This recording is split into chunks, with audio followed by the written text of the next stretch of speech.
Hello guys! Welcome back again to Bada TV. At dahil sinisipag tayong mag-voice over is mag-voice over tayo. Ready na ba ang lahat makarinig ng pabulol-bulol na simula pa lang bulol ka na. Dahil pinakita ko na sa inyo na may hawak akong gabi, dahil dyan alam nyo na ang aking lulutuin. Ano nga ba ang ating lulutuin? Sige na nga, sasabihin ko na. Ang ating lulutuin is sinigang sa gabi. Ang aking pinaka-favorite na ulam sa lahat, sa balat ng lupa guys, yaang sinigang sa gabi. Maagap nga pala akong gumising dito dahil gustong gusto ko talagang kumain ng sinigang na gabi kagabi pa. Kaya naman ginising ko na din ang aking asawa para bumili sa talipapa ng mga ibang ingredient. At dahil hindi kompleto ang ating sinigang sa gabi, okay na yun. At least may sinigang tayo sa gabi. Dahil nga hindi nabili ng aking asawa yung ibang ingredient.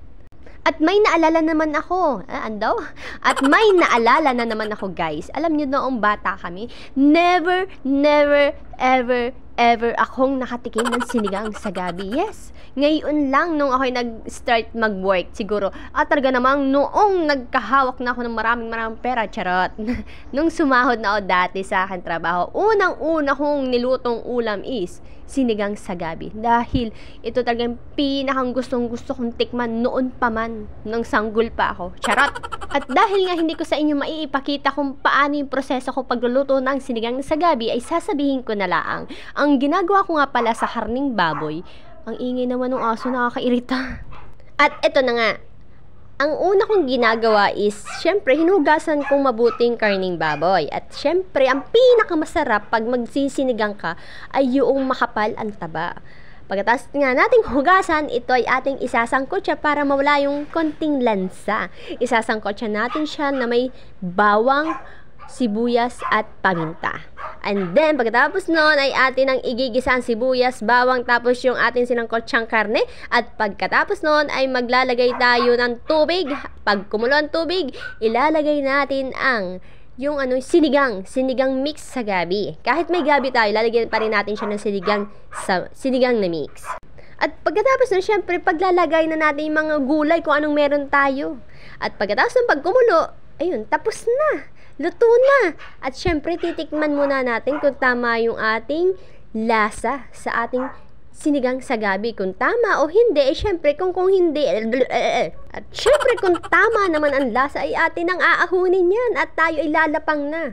At syempre, hindi masarap ang ating sinigang sa gabi kung walang,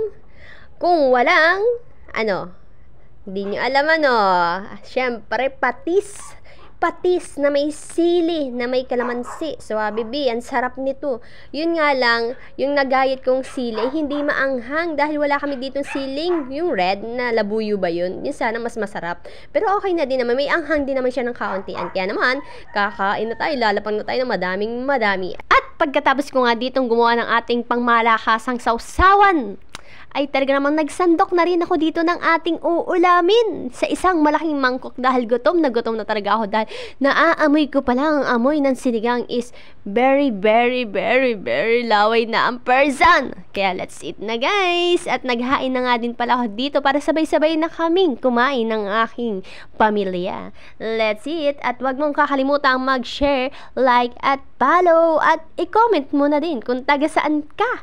At para malaman natin kung saang lugar na nakabot ang ating video.